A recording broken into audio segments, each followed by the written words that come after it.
परमपिता परमेश्वरमा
यहाँ हजुरले अस्ति बनाएको गवाई बताउनु भएको थियो। त उहाँ सुरुवातमा आउँदाखेरि एकदमै हात गोला हड्डिन साथ चलेर पुरै प्यारालाइज जस्तो अवस्थामा हुनुहुन्थ्यो। जब परमेश्वरको राज्यमा आउनुभयो, परमात्मामा मन दिँदै जानुभयो, परमेश्वरमा आशा गर्दै जानुभयो, पिता यो शरीर उहाँलाई के शुद्ध गर्नुपर्ने, खुवाउने प्याउने अनि पेट विस्तारमै दिशा पिसाबको अवस्था थियो। जब सैद्धान्तिक आत्माले त्यो पाएको थियो भने परमेश्वरको वचन सुन्नुभयो। संसारमा त के भन्नुहुन्थ्यो, उहाँको ढाड भाँचेको छ भन्नुहुन्थ्यो होइन। त उहाँको छोरी अनि छोराले चाहिँ सधैँ मम्मी पेटमा सुतेको देखेर उहाँको छोरा छोरीले चाहिँ सधैँ भने मम्मी तपाईँले पकाएर मलाई कहिले खाना दिने, सबैको मम्मीले लुगा धोइदिनुहुन्छ, सबैको मम्मीले पकाएर खाना दिनुहुन्छ, अनि के भयो मम्मी भनेर सोद्धा तपाईँ सधैँभरि सुतिरहनुहुन्छ। यो देख्दाखेरि कति मन दुख्छ मम्मी भनेर त्यो बाबु चाहिँ एकदमै रुनुभयो अरे। अनि रुनु भइसकेपछि त्यो मम्मी पनि त्यसरी रोएर बस्नुभयो। जब सजायको सुसमाचार सुन्नुभयो, आएको केही समयमा नै परमात्माले पहिलोपटक आउँदाखेरि ग्रहण गर्न मन नलागेको रहेछ।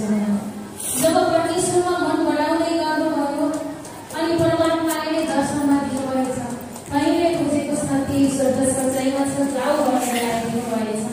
त आउनुभयो, आउनको साथ आएकै दिन जुन दिन ग्रहण गर्नुभयो, 11 वर्षदेखि ढाड भाँचिएको शरीर परमात्माले सल्लकै उठाउनुभयो।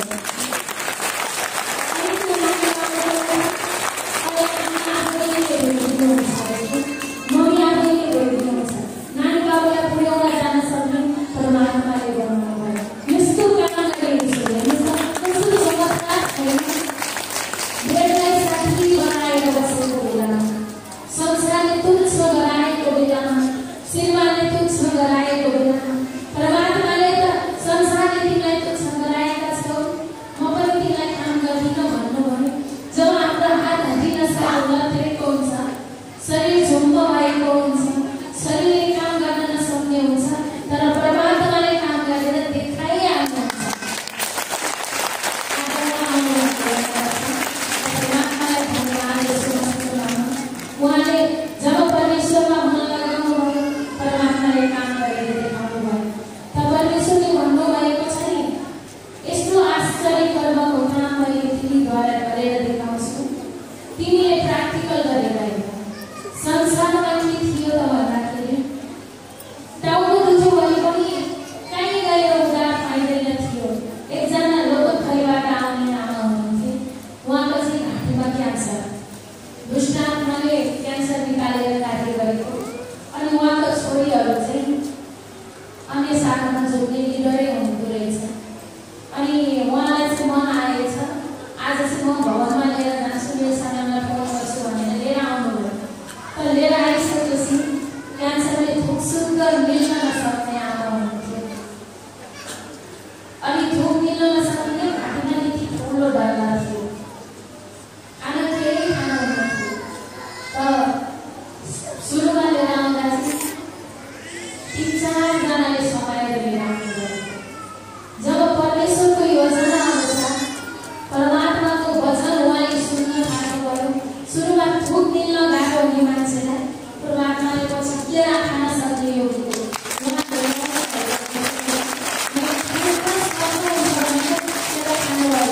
उहाँले पानी गिलासमा हालेर पनि बिस्तारै खानुहुन्थ्यो। आमाले लोकल थरीबाट आउनुहुन्थ्यो। आज पानी परेर होला धेरै जस्तो हामी धेरैजना छौँ। अनि त्यो भएको कारणले उहाँले के गर्नुभयो त भन्दाखेरि पानी पनि बिस्तारै मिल्न पर्ने, सरलको पानी मिल्न सक्ने हुनुभयो। आफैले लिएर आएको त्यो केरामा पनि खान सक्ने हुनुभयो। अनि त्यो डल्लो वचन सुन्दा सुन्दै आधी 1 घन्टा वचन सुन्दाखेरि त्यो डल्लो सल्लकै बसेर भयो। कति ठुलो छ।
पारेको थियो।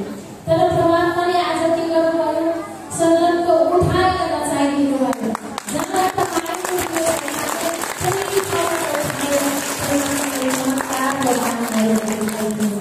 यस्तो काम गर्यो होला ईश्वर। त परमात्माले भन्नुभएको छ नि, वचनमा नि भन्नुभएको छ नि, तिमी जगतका नुन हौ, नुन बिना तरकारी खल्लो हुन्छ नि। त परमेश्वरको वचन बिना हाम्रो जीवन खल्लो थियो। हिजो खाना खाएका हौ, यति गरिला हामी थिएनौँ, होइन भन्नुहोस् त। आज परमेश्वरको वचन खाएका छौँ, खाना बरु कागतिलो टाइममा होस् नहोस् मतलब छैन। तर आत्मामा पनि परमात्माले दरिलो बनाउनु भयो। कमजोर हड्डीलाई आज दरिलो बनाएर दबाउन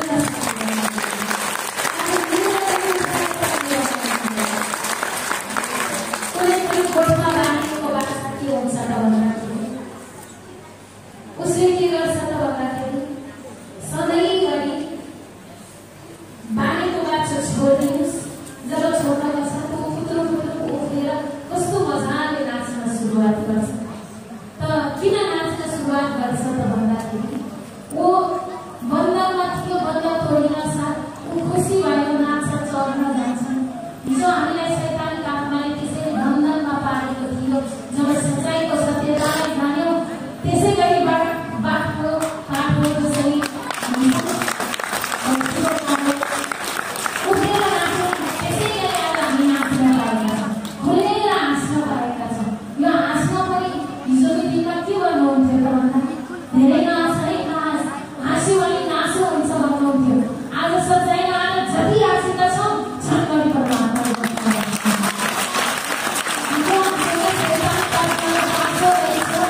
उसले हाँस्न दिँदैन थियो। आज परमात्माको योजना अनुसार हामीले हाँसेर जस्तो समस्या आए तापनि त्यो पैताला मुनिको धुलो यो केही न कामको कुरो तर खाइसक्नुभयो भन्दाखेरि परमात्माले अलिकति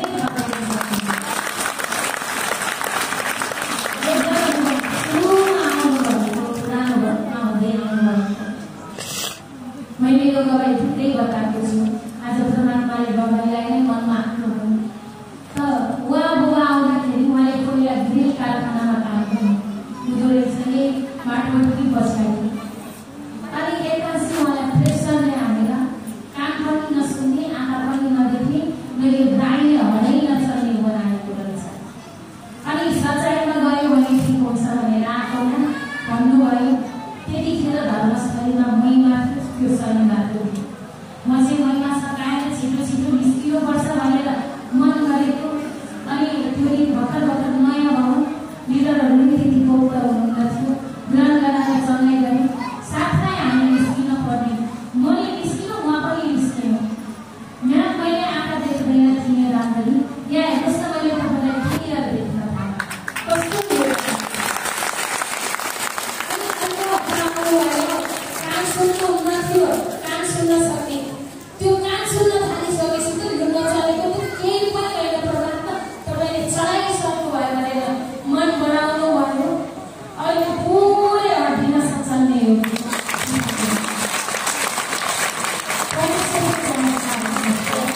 परमेश्वरले हामीले गरेको हो र मैले चलाएर निको भएको हो र। परमेश्वरको योजना के थियो त भन्दाखेरि परमात्माले कसरी काम गर्नु थियो। मलाई शैतानिक आत्माले त लाखौँ सक्ने बनाएको थियो। तर परमात्माको राज्यमा आएर 1 रुपियाँ पैसा खर्च नगरिकन परमात्माले नयाँ जीवन दिनुभयो। हामी शैतानिक आएका छौँ, हामीले जस्तो गर्न पाएको, हामीले जस्तो बुझेको, हामीले जस्तो जानेको मान्छेले गलत कुरालाई अङ्गीकार गर्नुहुन्थ्यो। हामीले मुखको अङ्गीकारले हाम्रो जीवनमा काम गरेको थियो। जब तपाईँको सोच सही छ, जीवनमा आशीर्वाद बर्सन थाल्छ। त गलत सोच आउँछ त दुष्ट आत्माले काम गर्न सुरुवात गर्छ। त तपाईँले माग्ने गर्न सधैँभरि तपाईँको तर्फको जीवन जिउन चाहन्छु त तपाईँले खुद जिउन सक्ने शक्ति र सामर्थ्य दिनुहोस् भनेर माग्नुहोस्। जब यहाँ आएर एउटा दागको बोट भनेको के हो त भन्दाखेरि रुख हो नि, दागको बोट भनेको होइन। त्यो रुखले जब फल फलाउँदैन त्यसको हामीले के गर्छौँ? छिमल्छौँ। कुनै अम्बाको रुख, आँपको रुख जब फल नफलाउने हाम्रो चाहिँ हामीले के गर्छौँ? छिमल्छौँ। छिमल्दैनौँ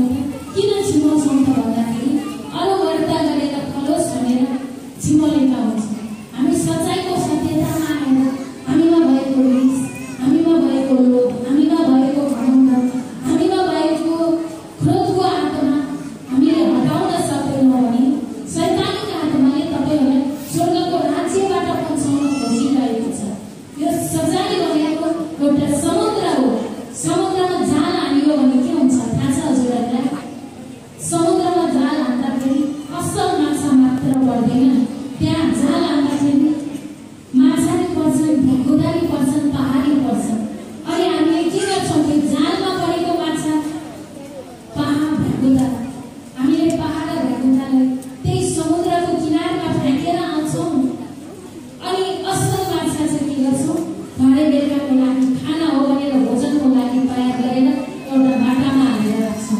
हो कि होइन भन्नुहोस् त? सच्चाइमा आएर पनि गलत सोच, गलत विचार, गलत आत्माबाट चलाउनुहुन्छ। शैतानका आत्माले त्यसै गरी त्यो फ्याँके रोगेको बनाइदिन्छ। तर सच्चाइको सत्यतामा आइसकेपछि, सत्य मार्गमा हिँडिसकेपछि जब नराम्रो सोच आउनुहुन्छ, तपाईँलाई नै दिनुभएको छ परमेश्वरले शक्ति, तपाईँलाई नै परमेश्वरले दिनुभएको छ अधिकार। तर यस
उहाँले जानुभयो, एक मात्र पुत्र पनि परमात्माले हाम्रो लागि बलिदान दिनुभयो। आज लाखौं पुत्र परमात्माले दिनुभयो। तर यसो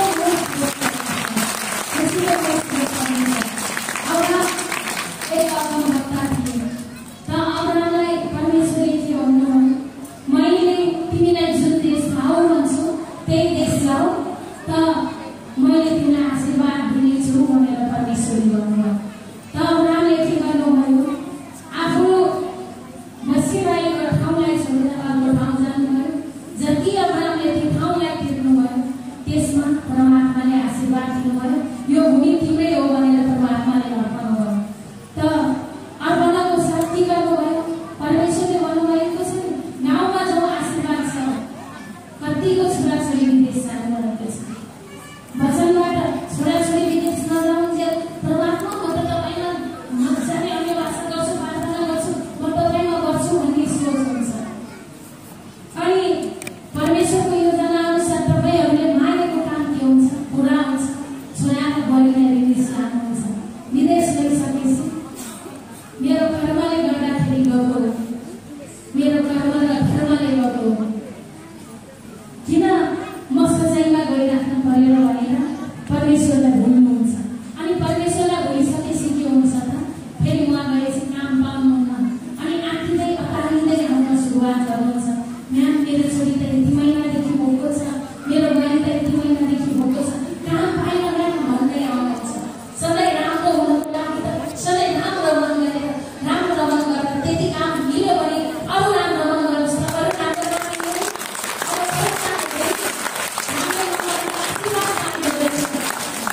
राम्रो मन गर्दाखेरि खुसी पाइँदो रहेछ होइन त। सधैँ राम्रो गर्नुहोस् न।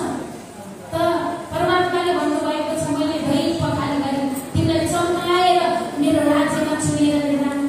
तिमी अझै पनि त्यही गलत बोललाई रुचाउँछौ भने मैले गर्नु के छ, परमेश्वर भन्नुहुन्छ। त परमात्माले भन्नुहुन्छ तिमी असल मनले छ, असल आत्माले गर। खोलाको ढुङ्गा हेर्नुहोस् त, कति चिल्ला टल्किने हुन्छ, हो कि भन्नुहोस् त। त्यसले के हुन्छ, दुःख केरेको हुन्छ, कष्ट केरेको हुन्छ। तर डाँडाको ढुङ्गा हेर्नुहोस् त, के हुन्छ, एकदमै खस्राको खिच्छ। खोलाको ढुङ्गा के गर्छौँ, राम्रो भेटेपछि एउटा लोडो एउटा सिलौटो पनि ल्याएर हामी घरको लागि युज गर्छौँ। त्यसले पानीले उपचार्दाखेरि बाढीले उखाड्दै लाँदाखेरि मैले दुःख पाएँ, मैले कष्ट पाएँ, त्यो खोलाको ढुङ्गोले भन्दैन भन्छ त। डाँडाको ढुङ्गोले म त यस्तो माथि बसेको छु, मैले सुख पाएँ भन्छ त, भन्दैन। त्यो के हुन्छ, डाँडाको ढुङ्गोले दुःखै भोगेको छैन, कष्टै भोगेको छैन, समस्या भोगेको छैन, नभोगेको कारणले थोरै ठक्कर दिँदाखेरि त्यो टुक्रिहाल्छ, त्यो चैतिहाल्छ, त्यो नष्ट भइहाल्छ। त्यो जो हुनुपर्ने गुण त्यसमा हुँदैन। तर खोलाको ढुङ्गा हेर्नुहोस् कस्तो चमत्कार, जस्तो बोला बोला, काहीँ पनि कस्तो हुँदैन। हामी खोलाको ढुङ्गा जस्तो नरम हृदयको बन्नुपर्छ। नाथ हेर्नुहोस्,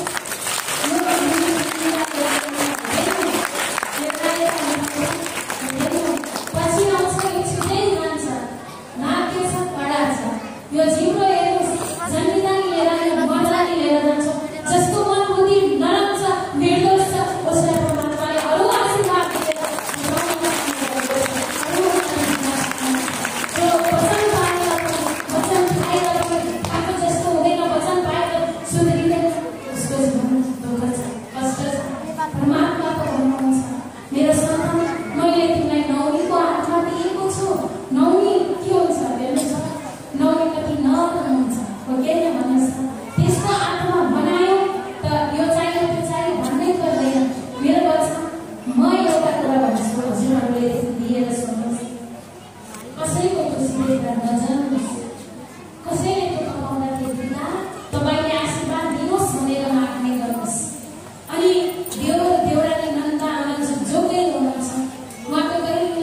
त्यसो भए शीतलामा